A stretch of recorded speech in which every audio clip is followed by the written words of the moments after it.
नमस्कार, कृषि helpline channel में किसान भाई बहनों का स्वागत है। हम आए हैं भादसों में गुरदीप कंबाइन के मैन्युफैक्चरिंग प्लांट में और हमारे साथ जुड़े हैं राकेश सिंह जी। तो राकेश जी से हम कंबाइन के ऑपरेटिंग सिस्टम के बारे में समझते हैं। जो कंपनी 1978 में बनी थी, तो तब से लेकर गाड़ी में बहुत ज़्यादा चेंजेस आई हैं।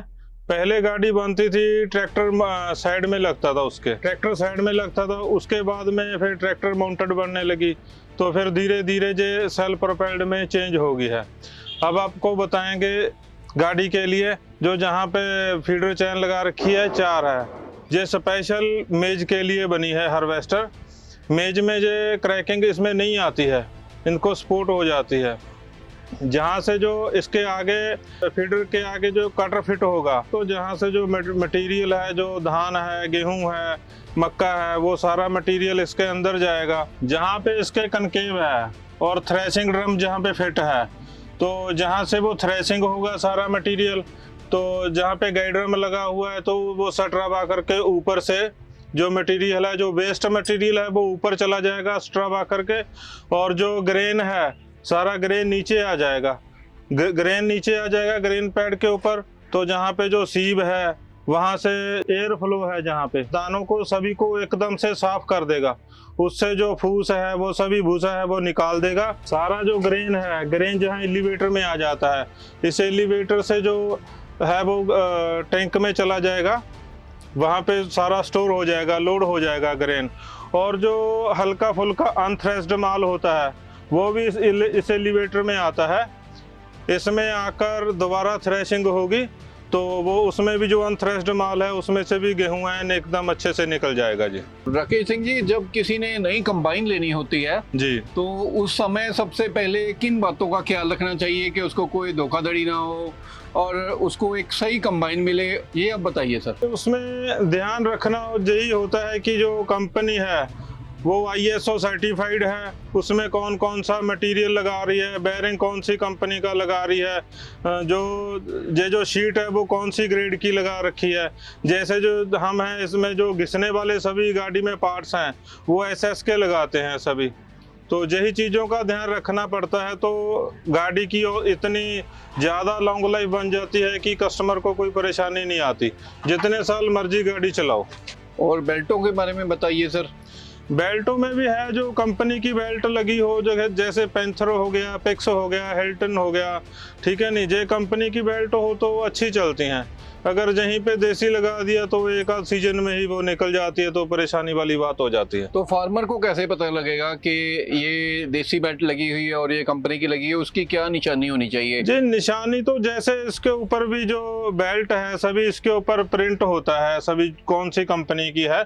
वही कस्टमर ने जब गाड़ी लेनी होती है, तभी वो, मैं तो सभी कस्टमर को बोलूँगा कि ये ज़्यादा पैसे वाली चीज़ है, जब भी हमने लेनी है तो वहाँ पे फैक्ट्री में अच्छे से विजिट करो और अच्छे से देखो कौन कौन सा मटेरियल लग रहा है, कौन कौन सी शीट लग रही है गाड़ी में।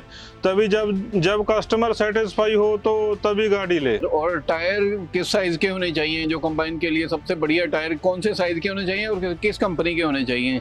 नहीं, देखो कंपनी, इसमें जो टायर है, टायर में तो कोई दिक्कत वाली बात नहीं है। टायर तो सभी कंपनी के अच्छे हैं, लेकिन ब्रांडेड हो, जैसे MRF हो गया, सीएट हो गया, गुडियर, अपोलो, सभी अच्छे हैं, इसमें कोई बात नहीं। लेकिन जो आगे का साइज है वो 18/4-30 का ही होना चाहिए। और जो रियल व्हील है वो 916 के होने चाहिए। अब पहले इसमें छोटा साइज लगता था। और अगर इंजन की बात की जाए राकेश सिंह जी, तो इंजन के बारे में, जैसे अभी यूरो 4 मानक चल रहे हैं जी, तो उसके बारे में समझाइए कि पहले क्या था और अब क्या है, क्यों गाड़ी महंगी हो गई है और किसानों को क्या करना चाहिए? देखो, जो सरकार के पोल्यूशन नॉर्म्स हैं, तो हमें चलना तो उन्हीं की हिसाब से ही पड़ेगा ना। तो पहले BS इस गाड़ी में 3 चल रहा था, BS4 आ गया है। तो BS4 क्या है कि वो CRDI इंजन है, इलेक्ट्रॉनिक है, तो उसमें जो फ्यूल कंजप्शन है वो भी कम है। कंपनी जो कर रही है वो अच्छे के लिए कर रही है, सरकार के थ्रू ही हो रहा है जो काम हो रहा है, ऐसा नहीं कि हमारी मनमानी इसमें कोई नहीं है। और जो BS4 इंजन है वो उसका पोल्यूशन का और स्टेज बढ़ा दी है, पोल्यूशन और कम करेगा, उसी वजह से वो सरकार ने कंपल्सरी किया है कि लगाने के लिए। जी। और आपकी गाड़ी में कौन सा इंजन लगा हुआ है? हमारी गाड़ी में अशोक लेलैंड का ही लगता है ज़्यादा। तो हमारे पास चॉइस है, अगर कस्टमर चाहता है तो आइशर का भी लगाते हैं।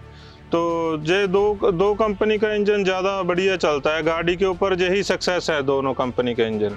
इस कंबाइन में एक्स्ट्रा फीचर आप क्या दे रहे हैं ग्राहकों को? एक्स्ट्रा फीचर में बहुत ज़्यादा एक्स्ट्रा है जी, वो एक्स्ट्रा से कस्टमर को पे करना पड़ता है। जैसे इस गाड़ी में 375 लीटर का फ्यूल टैंक बड़े वाला लगा रखा है। आम गाड़ी में आपको जो 250 लीटर का ही मिलेगा। ठीक है सर। और गाड़ी में 5 स्पीड जो गियर है वो एक्स्ट्रा में लगता है। ठीक है जी। और जीपीएस लगता है, और बहुत ज़्यादा फीचर हैं जो कस्टमर के डिमांड पे ही किए जाते हैं।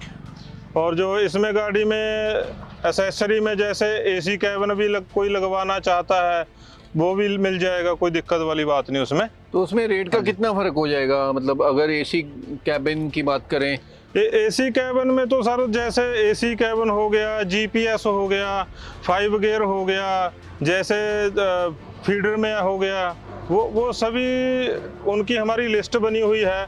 जैसे ब्रेकों का डबल पेडल हो गया, स्टीयरिंग एडजस्टेबल हो गया, वो एक्स्ट्रा में आता है सभी सर। वो हमारे पास लिस्ट है। वो कस्टमर कौन कौन सी वो चीज़ चाहता है, कौन सी नहीं चाहता है, उसी के हिसाब से रेट बनता है।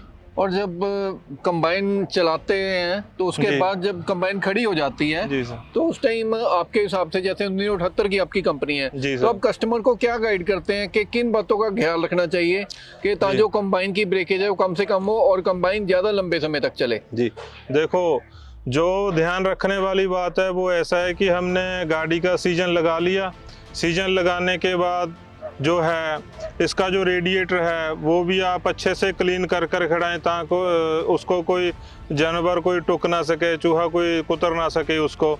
और जो गाड़ी है, गाड़ी के जो व्हील हैं, क्योंकि गाड़ी 1 साल में 2 महीने चलती है, 4 महीने रुकती है, तो उसी के लिए ये जो टायर का साइज है इसमें थोड़ा एक जगह पे खड़ने के बाद में इसमें बेंड आ जाता है। तो जो टायर हैं वो क्रैक होने लगते हैं। वो कस्टमर की ड्यूटी बनती है कि जब सीजन लगा लिया, गाड़ी अच्छे से अंदर से साफ़ की, सभी धूल मिट्टी उतार दी, तो इसको जैसे जैक लगाकर इसको गुटका लगा दो। और हमने इसमें जो रियल व्हील है उसमें दे रखा है, जहाँ पे जो स्टैंड है इसके अंदर स्टैंड लग जाता है।